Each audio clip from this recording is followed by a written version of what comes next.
Bonjour à tous, moi je suis Xavier Lemarchand, je suis responsable de l'accompagnement des entreprises industrielles au sein de l'UIMM et plus largement que la branche métallurgie sur toutes les branches qui sont représentées en Nouvelle-Aquitaine. Donc l'objectif aujourd'hui c'est de vous faciliter la digestion, donc que des bonnes nouvelles. Pas de petites choses qui vont bloquer votre transit, vous inquiétez pas. Plutôt que partir sur une présentation de chaque industrie, etc., le but c'était plutôt de vous faire passer des messages sur la région dans laquelle vous allez évoluer professionnellement, j'espère. J'espère que si vous êtes ici, c'est que vous appréciez cette région. Et donc vous constituez la force vive de l'industrie d'aujourd'hui et du futur. Les chiffres qu'on a, ça montre l'industrie jusqu'à aujourd'hui. Vous, votre carrière, elle démarre aujourd'hui et elle va se poursuivre dans le futur. Donc ce qu'il faut retranscrire de ce que je vais vous dire, c'est plutôt toutes les transformations qui sont en cours sur le territoire dans les industries et auxquelles vous participerez. Alors juste quelques chiffres pour poser juste des bases, c'est important de savoir de quoi on parle. Pour la Nouvelle-Aquitaine, l'industrie, ça représente 212 000 emplois et plus de à peu près 10 000 entreprises industrielles. Alors j'aurais pu mettre une fusée Ariane, j'aurais pu mettre un Rafale, j'aurais pu mettre des produits emblématiques que l'industrie régionale produit. Mais l'industrie régionale, ça n'est pas que ça. Et on a la chance d'avoir un tissu industriel très diversifié dans la région. Alors il est diversifié sur la taille des structures dans lesquelles vous allez pouvoir évoluer. Ariane, c'est Ariane Group, c'est un très grand groupe. Mais on a aussi beaucoup de structures qui sont des TPE, des PME ou des PMI et des ETI. Et c'est ça la force de la Nouvelle-Aquitaine, c'est que ce tissu industriel, contrairement à d'autres régions, il est très diversifié sur ces tailles de structures. Ça apporte beaucoup d'avantages, ça apporte beaucoup de flexibilité. Alors notamment quand on porte de l'innovation, les petites structures ont souvent des vocations d'innovation très fortes. Elles ont aussi une capacité de résilience et d'adaptation sur les marchés qui sont très forts. Évidemment, ces industries-là, elles reposent sur les compétences de leurs salariés. Et j'espère que vous en ferez partie très prochainement.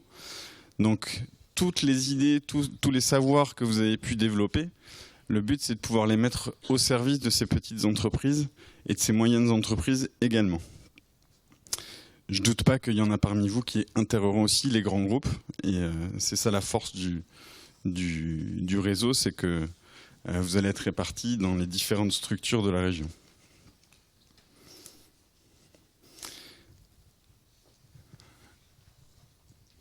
Vous arrivez à tous à lire ? C'est très important. Non, juste des gros cercles pour vous représenter les différentes branches industrielles qui sont sur la région.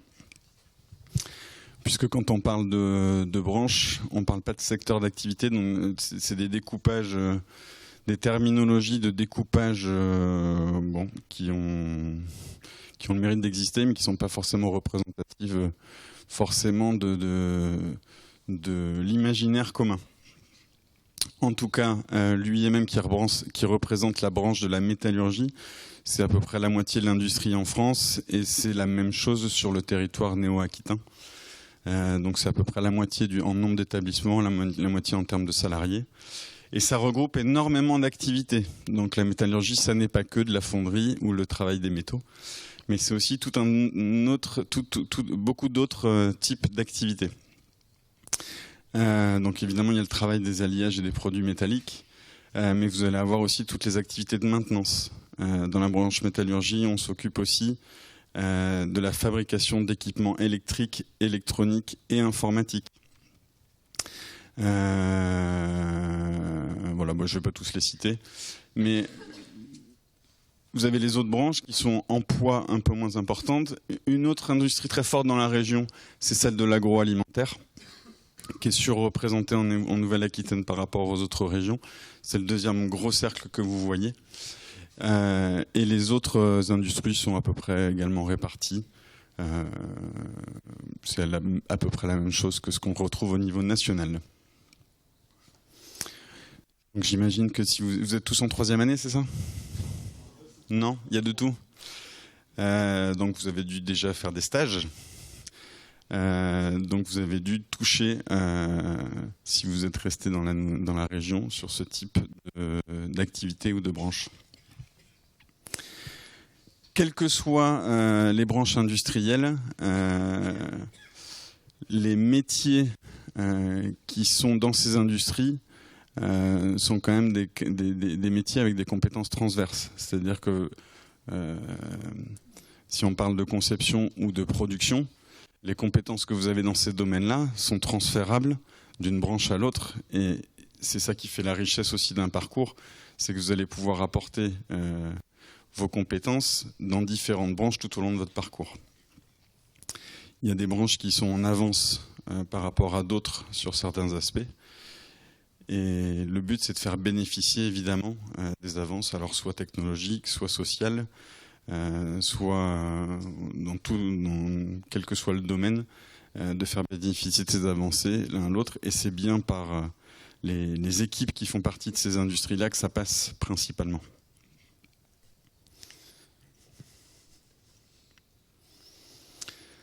Alors, dans quoi vous allez vous retrouver ? Ça, c'est la bonne nouvelle de la journée. À gauche, vous avez les perspectives d'emploi régionaux annuels. Et à droite, c'est ce qui vous représente, c'est toutes les forces vives qui rentrent sur le marché du travail. Si on regarde les deux histogrammes qui sont un peu au milieu, on voit que l'un ne représente que la moitié de l'autre. Pour vous, c'est une excellente nouvelle. Il y a 5000 personnes de plus diplômées qui rentrent sur le marché du travail par an. Et les perspectives, sans parler de la grande ambition nationale de réindustrialisation, les perspectives de création d'emplois en Nouvelle-Aquitaine dans l'industrie, c'est 10 000 par an. Alors comment on arrive à ça ? La pyramide des âges principalement, c'est-à-dire que tous les salariés de l'industrie qui proviennent du baby-boom sont aujourd'hui pas loin de la retraite, et donc il va falloir les remplacer. C'est un très gros enjeu parce que ces gens, ils ont à peu près une 30 ou 40 ans d'expérience dans l'industrie, donc ils ont développé des compétences. La crainte dans les entreprises dans lesquelles vous allez pouvoir travailler, c'est mais comment je vais faire pour garder cette compétence, la maintenir, la préserver et remplacer ces gens qui vont partir à la retraite. C'est 6700 emplois par an, ce remplacement. Et donc c'est un chiffre qui s'est accéléré dès 5 dernières années et qui continue à accélérer encore pendant 5 ans. Et ensuite, il y a du développement de l'emploi, puisque la Nouvelle-Aquitaine est quand même un territoire qui est actif sur le développement d'activités industrielles. Il y a une politique régionale qui est menée par Alain Rousset depuis une trentaine d'années en faveur de l'industrie, puisque l'industrie, c'est un socle très important de l'ancrage des territoires. Souvent, c'est une usine qui fait travailler des gens qui sont autour, qui fait travailler d'autres entreprises qui sont autour. Et tout ça, c'est un ancrage territorial qui est très important dans une région, dans une commune. Et donc cette création, c'est à peu près le tiers de l'ensemble des emplois auxquels vous pourrez accéder. C'est un tiers des 10 000 emplois par an. De l'autre côté, sur le nombre de diplômés, donc il y a 12 300 diplômés par an en Nouvelle-Aquitaine, avec des diplômes industriels, donc vous en faites partie de ces 12 300. Il y en a à peu près 6 000, un peu plus de 6 000 qui vont soit poursuivre leurs études, soit faire autre chose. Il en reste du coup 6 000, et sur ces 6 000, il y en a qui ne vont pas se destiner à des activités industrielles, qui vont partir sur d'autres. On l'estime à peu près 1000 par an. Et donc, il en reste 5000 pour le marché de l'emploi sur l'industrie, ce qui nous amène du coup à l'écart des 5000 personnes sur les 10 000. Pour vous, c'est une bonne nouvelle. Pour la réindustrialisation française, ça l'est un petit peu moins. Donc, tout l'enjeu en fait, de notre territoire, ça va être de pouvoir développer les formations comme la vôtre, celle que vous faites, et également susciter les vocations. Alors pour rentrer un petit peu dans le détail, sur ces 10 000 emplois, ça concerne quoi? Donc les 10 000 emplois, c'est 10 000 emplois industriels. Hein, donc vous avez une répartition à droite des métiers que ça touche. Évidemment en volume, hein, les métiers de production et d'assemblage sont majoritaires. Tous les métiers sont en croissance. Celui qui croît le moins, c'est les métiers de production et d'assemblage, mais par contre, toutes les fonctions support à cette production sont en très forte croissance. C'est lié à différents sujets, c'est lié à l'automatisation des process, c'est lié au changement de matériaux qu'on peut avoir dans les produits. Voilà, c'est lié à toute une série en fait, de transformations structurelles des entreprises qui font que les fonctions transverses ont un poids de plus en plus important dans l'industrie. L'écart que vous pouvez voir entre ce chiffre et puis les chiffres de l'industrie que je vous ai présentés sur la région, parce qu'il y a un petit écart, hein, c'est l'industrie agroalimentaire qui n'est pas prise en compte dans cette étude.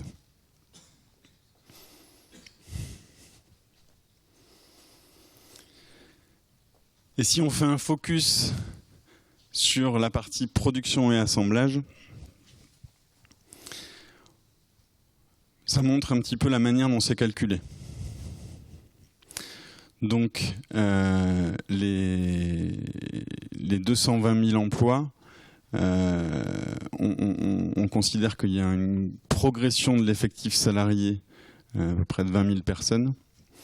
Et ça va représenter, sur le petit tableau que vous avez à droite, vous avez 2 colonnes, les besoins de nouveaux entrants dans l'industrie régionale et les besoins annuels moyens des nouveaux entrants. Donc, ce qu'il faut regarder, c'est la dernière colonne qui représente du coup le manque qu'on va avoir dans l'industrie. Pour vous, c'est plein d'opportunités, mais c'est des opportunités d'emploi. Par contre, ça veut dire que c'est une situation dans laquelle vous allez vous retrouver aussi dans l'industrie. Donc, il va falloir que vous trouviez aussi des solutions d'organisation avec vos équipes, avec vos managers, avec vos directions, pour que le manque de ressources ne pénalise pas l'objet de l'industrie dans laquelle vous serez.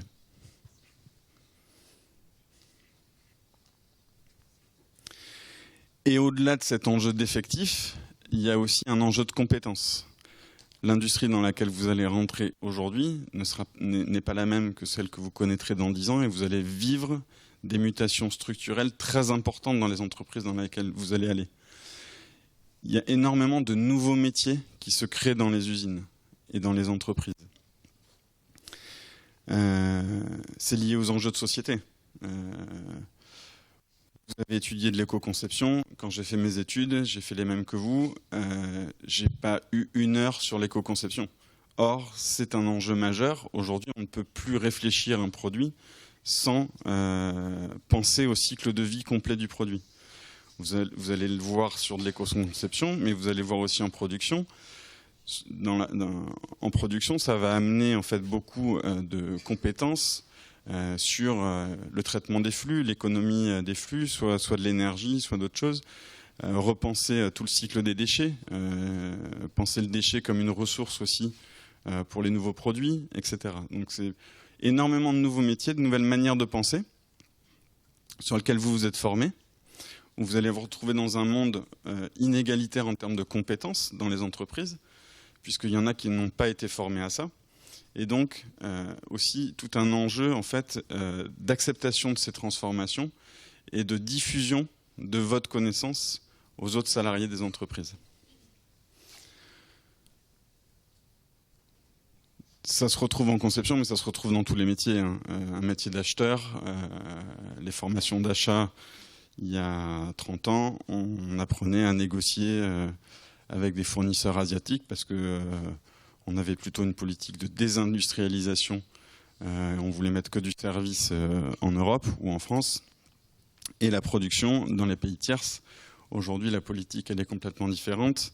Et cette politique de réindustrialisation ça amène aussi des mutations dans les processus d'achat. C'est comment est-ce que je trouve un fournisseur local qui va m'aider sur les composants dont j'ai besoin ou sur les sous-systèmes dont j'ai besoin. Comment je peux l'accompagner dans sa montée en compétences et dans la production qu'il va devoir faire, puisqu'on est tous interdépendants dans une chaîne industrielle. Il n'y a aucun industriel qui travaille tout seul et qui sait faire un produit d'un bout à l'autre, hein, ça vous l'avez déjà vécu. Mais du coup, comment on travaille en collectif, et comment on travaille en collectif dans une chaîne de valeur qu'il faut arriver à comprendre. Donc, votre rôle, ça va être aussi d'avoir une vision large de ce que c'est que l'industrie et quel maillon de la chaîne de valeur, dans quel maillon de la chaîne de valeur vous appartenez et quelles sont les conséquences en amont et en aval de cette chaîne de valeur et comment j'accompagne les acteurs qui sont en amont et en aval à aller dans le même objectif que vous. Donc les compétences que vous avez apprises, elles sont valables aujourd'hui, elles seront sûrement plus valables dans 2 ans ou dans 3 ans, hein, puisque comme n'importe quel métier, la transformation est assez rapide. Donc vous allez être amené à apprendre toute votre vie. Ça, c'est ce que je vous souhaite, parce que c'est la partie la plus intéressante. Même s'il y a des cours peut-être pendant lesquels vous allez dormir en amphi, c'était quand même la partie la plus intéressante de votre vie. Alors, comment on réduit l'écart entre... donc, il y a l'enjeu sur votre carrière, mais du coup, il y a un enjeu aussi collectif et global, qui est comment on fait pour résoudre cette équation du manque de ressources dans l'industrie. Bon. Principalement, vous avez dû le voir quand vous avez choisi la filière dans laquelle vous allez avoir, ça se joue sur les orientations des élèves. L'orientation des jeunes, aujourd'hui, elle est liée à une image de l'industrie dans l'esprit collectif de la société.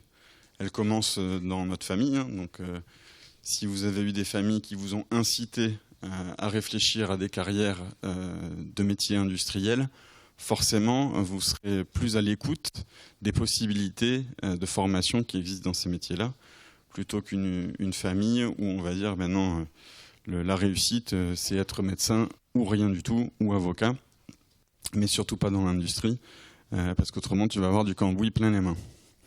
Donc, ça se joue là. Tout l'enjeu de l'UIMM et de toutes les fédérations industrielles, c'est d'arriver à retransformer cette image collective. Cette image collective qu'on a de l'industrie. Souvent, on résume l'industrie assez germinale.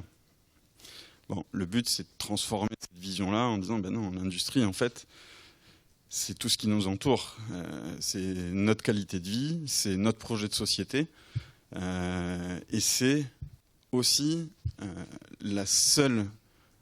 c'est le seul moyen, c'est le seul outil qu'on a pour répondre aux enjeux de société qu'on a en termes de développement durable et pour maintenir finalement notre vie humaine dans son écosystème.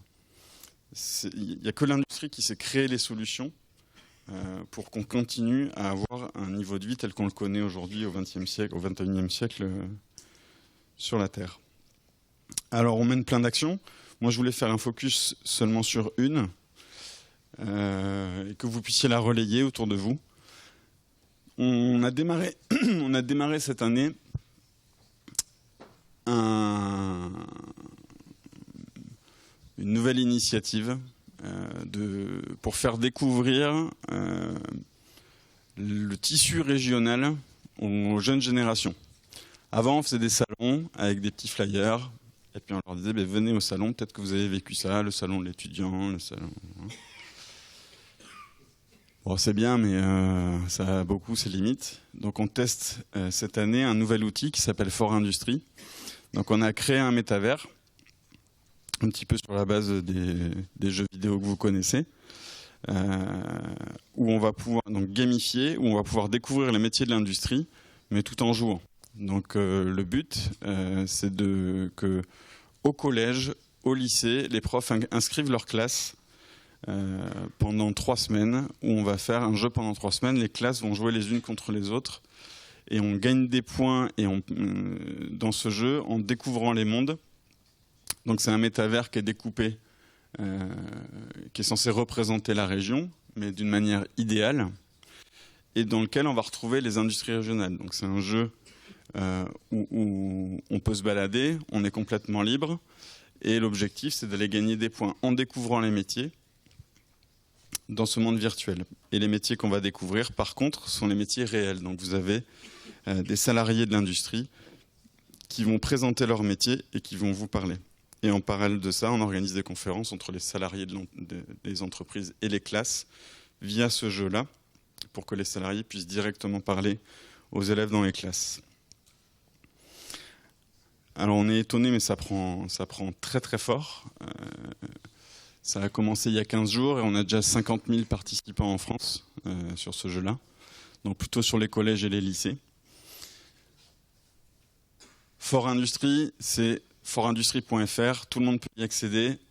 N'hésitez pas à faire passer le lien autour de vous. C'est très adapté à des jeunes qui ont entre 8 et 16 ans. Tout le monde se prend au jeu et c'est très ludique. Le but, c'était surtout pas de vous représenter l'industrie comme les camemberts que je vous ai montré au début en disant voilà la branche métallurgie, etc. Mais c'est plus de montrer à quoi sert l'industrie, donc de le faire par fonctionnalité. L'industrie, ça sert à se déplacer, ça sert à se protéger, pour la santé, pour la défense. Voilà, et donc c'est découvrir le monde de l'industrie par fonctionnalité et par tout ce qui entoure notre vie quotidienne. Donc le message, je le répète une dernière fois, mais vous l'avez compris, le but c'est qu'on agisse tous sur l'image de l'industrie. Vous l'aurez puisque quand vous allez travailler, on va toujours vous poser la question, alors ça se passe comment, c'est comment? Et donc c'est important dans votre communication aussi de bien montrer ce que vous y retrouvez dans l'industrie, ce que vous retrouvez dans votre métier, qu'est-ce qui vous plaît, et de favoriser en fait et de susciter des vocations pour les métiers industriels. Alors vous n'êtes pas les seuls, hein. Tout le monde a un enjeu là-dessus. Hein. Les entreprises, leur rôle, ça va être d'ouvrir beaucoup plus leurs portes. C'est vrai que dans la vie, dans notre vie, on ne connaît une usine ou une entreprise industrielle que si on continue des études là-dedans et qu'on est amené à faire un stage. Autrement, quand on est au collège, les occasions qu'on a d'aller rentrer dans une usine ou dans une industrie, elles sont très très faibles. Donc l'enjeu, c'est vraiment que l'industrie ouvre ses portes et que l'ensemble des personnes de la société puissent se rendre compte de ce que c'est et que ça n'est pas germinal. Les enseignants également, hein, quand on rencontre les profs dans les collèges ou les conseillers d'orientation, évidemment tout le monde est basé sur des images qui peuvent être très écartées de la réalité. Donc le but c'est vraiment de les amener à toucher du doigt et les amener dans les lieux pour qu'ils se rendent compte par eux-mêmes de ce que c'est que le métier dans l'industrie. Voilà, donc j'espère que vous œuvrerez et à votre carrière et puis à l'image de l'industrie pour susciter des vocations dans notre région. Merci beaucoup.